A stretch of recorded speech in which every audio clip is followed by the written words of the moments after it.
नमो बुद्धाय, जय सम्राट, जय भीम, जय भारत। मैं हूं प्रदीप मौर्य, आप देख रहे हैं न्यूज 7 भारत। आज इस न्यूज रिपोर्ट के माध्यम से हम जानेंगे वेदों की रचना कब हुई, वेद कब लिखे गए। पाखंडियों ने जो भ्रमजाल फैलाया है, जो वैदिक युग का घालमेल फैलाया है, इस न्यूज रिपोर्ट के माध्यम से हम प्रूफ करने का कोशिश करेंगे सबूतों के आधार पे कि वैदिक युग कब था, वेद लिखे कब गए। जबकि सोर्स कहते हैं कि वेद 8वीं शताब्दी से लेकर 12वीं शताब्दी के बीच तक लिखे गए हैं। मैं फिर से कहना चाहूँगा, 8वीं सदी से लेके 12वीं शताब्दी के बीच वेद लिखे गए हैं। इस वीडियो को अंत तक पूरा देखिएगा, जिससे आप समझ पाएंगे कि एक्चुअल में वेदों की रचना धूर्तों ने कैसे की है और किस प्रकार इस मकड़ जाल को बुना है, जिसे आज लोग समझ नहीं पाते हैं। राजपूत मुगल ब्राह्मणी गठजोड़ काल में वेदों को लिखकर और उसको कैसे प्रचारित किया गया कि सृष्टि के बनने से पहले ही वेद लिखे जा चुके थे। इस प्रकार की गपोड़ लीला कैसे गढ़ी गई, इस न्यूज रिपोर्ट के माध्यम से आप समझ पाएंगे। वेद के अर्थ का घालमेल। वेद सम्यक काल की भाषा पाली से निकला हुआ एक शब्द है, जिसका अर्थ अनुभव होता है।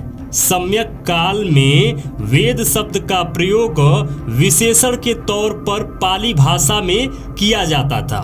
उस समय जब किसी को अपनी 5 इंद्रियों से इन इंद्रियों के विषय का स्पर्श होता था, तो उसके लिए पाली में वेदना उपयोग किया जाता था। जैसे आँख से रूप का स्पर्श होता है, कान से शब्द का स्पर्श होता है, नाक से गंध का स्पर्श होता है, जीभ का रस से स्पर्श और त्वचा का स्पष्टव्यों का स्पर्श को वेदना संवेदना कहते हैं। उसी वेदना से वेद शब्द को धूर्तों ने संस्कृत भाषा में संज्ञा के रूप में एक पुस्तक का नाम रखते हुए किया है। जबकि पाली कच्चान व्याकरण अनुसार वेद का निर्माण विद धातु से हुआ है। उसी विद धातु से विद्या, वेदना, वेदगु, वेदयन, वेदयामी, वेदमानो जैसे शब्दों का निर्माण हुआ है। उसी विद धातु से संस्कारित भाषा का विद्व और विद्वान बना है। पाली त्रिपिटक में विद धातु से बनने वाला शब्द वेद, वेदना, वेदगु, वेदयंत, वेदयामी, वेदमानो भरा पड़ा है। आज कोई भी व्यक्ति मूल पाली त्रिपिटक को देख सकता है। वैसे त्रिपिटक से कुछ उदाहरण को आप सबों के बीच रख रहा हूँ। सम्यक काल में जितने भी बुद्ध हुए थे, जैसे आपको पता है कि मैं इससे पहले भी एक न्यूज रिपोर्ट बना चुका हूँ, जिसमें 28 बुद्धों के बारे में बताया गया है। उन सबों का ज्ञान स्वयं की वेदना, स्वयं की अनुभूति के बल पर ही प्राप्त हुआ है। उसी वेदना से विद्या बना है, जिस विद्या का अर्थ अपनी अनुभूति द्वारा किसी विषय पर जब ज्ञान प्राप्त होता है, तो वैसा ज्ञान को विद्या वाला ज्ञान कहा जाता है। जैसे भगवान गौतम बुद्ध को बोधि वृक्ष के नीचे अपनी स्वयं की वेदना अनुभूति द्वारा दुखों से कैसे मुक्त होंगे, उसके बारे में उन्हें ज्ञान प्राप्त हुआ था।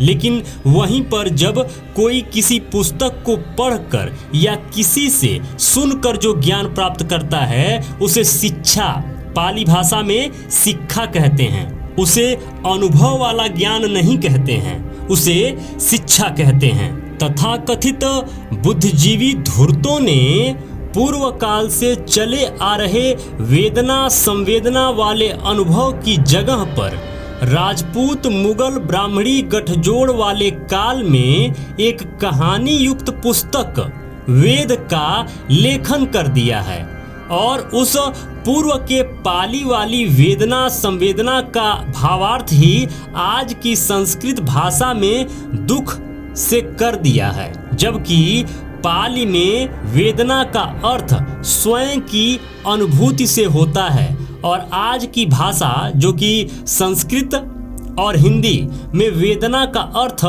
दुख कर दिया गया। आखिर ऐसा क्यों है? पूर्व के भारत में संप्रदाय विहीन सभ्यता, संस्कृति और शांतचित्त सामान्य बहुसंख्यक वर्ग के जनजीवन में इस प्रकार के दार्शनिक मान्यता वाले सांप्रदायिक लेप को पैदा करने वाला आखिर कौन पैदा हो गया और किसने किया? आखिर उस सभ्यता को नष्ट करना किसके लिए अनिवार्य था और किसने उस सभ्यता को नष्ट किया? जब यह संपूर्ण इतिहास को आप सही ढंग से समझेंगे और जानेंगे तब आपको समझ में आएगा कि इन पुस्तकों की रचना धूर्तों ने क्यों की और कैसे की और किस काल में की और किस तरीके से 8वीं से लेकर 12वीं शताब्दी के बीच लिखी गई इन पुस्तकों को प्राचीन पुस्तक कैसे घोषित कर दिया। आखिर उनका निजी या सामाजिक स्वार्थ क्या था? वस्तुतः भारत में हजारों वर्ष पूर्व काल से चली आ रही सार्वजनिक कुदरती गुण स्वभाव के साथ साथ सभी मनुष्यों को धारण करने वाली शील समाधि प्रज्ञा वाली धर्म संस्कृति में किसी व्यक्ति विशेष या समूह विशेष को पीढ़ी दर पीढ़ी आर्थिक लाभ या सामाजिक ऊंच नीच वाले लाभ, मान सम्मान का लाभ कभी प्राप्त नहीं होता था। इसी आर्थिक और सामाजिक मान सम्मान को प्राप्त करने हेतु भारत में 8वीं शताब्दी से लेकर 12वीं शताब्दी के बीच कुछ ज्यादा ही चतुर दार्शनिक मान्यताओं वाले लोगों का जन्म हुआ है, जिनमें मुख्य रूप से 2 दार्शनिक मान्यताएं शैव संप्रदाय और वैष्णव संप्रदाय महत्वपूर्ण रूप से हैं। यह संप्रदाय 8वीं से लेकर 12वीं शताब्दी के बीच में जन्मी या जन्माई गई या उत्पन्न हुई। इनके संस्थापक का नाम क्रमशः आदि शंकर और रामानुज है। इनके अलावा भी कई संप्रदाय को स्थापित करने वाले लोग हैं, जिनमें मुख्य रूप से तंत्र मंत्र सिद्धि साधना में अपनी महारत हासिल करने वाले लोग थे, जिन्होंने अपने शाक्त संप्रदाय को स्थापित किया था। उनमें देवी शक्ति की आराधना करने का प्रावधान है, लेकिन भारत के राजपूत मुगल ब्राह्मणी गठजोड़ समय में इन संप्रदायवादियों के अंदर नए नए अनुयायियों की संख्या सने सने बढ़ती चली गई, जिसके नाम हैं गौड़ीय संप्रदाय, रामानंदी संप्रदाय, रामानुज संप्रदाय, कबीर संप्रदाय, तुलसी संप्रदाय, वल्लभी संप्रदाय, निम्बार्क संप्रदाय, रामस्नेही संप्रदाय, दादू दयाल संप्रदाय, जसनाथी संप्रदाय, आर्य समाज संप्रदाय, गायत्री संप्रदाय, साई संप्रदाय जैसे अन्य कई संप्रदाय बने और आज भी बनते जा रहे हैं। इन सबों में परस्पर अपने दर्शन से संबंधित एक दूसरे से कभी मित्रता नहीं रही है।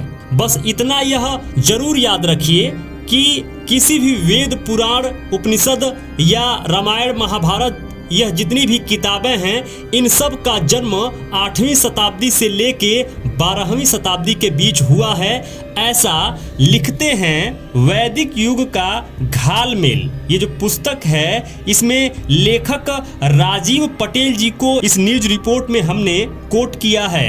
मेरे मित्रों, यदि आप चाहते हैं कि हम और हमारी टीम इसी तरीके से रिसर्च करते रहें, इसी तरीके से आपके लिए कंटेंट बनाती रहें, तो प्लीज निवेदन है डोनेशन जरूर करें। स्कैनर स्क्रीन पर लगा हुआ है, स्कैन करके डोनेशन जरूर करें। जो भी मित्र अभी तक इस चैनल को सब्सक्राइब नहीं किए हैं, प्लीज निवेदन है अभी के अभी चैनल को सब्सक्राइब कर लीजिए। लाइक करके हमारा उत्साह जरूर बढ़ाया करिए। कमेंट बॉक्स में जरूर लिखा करिए कि ये वीडियो आपको कैसा लगा।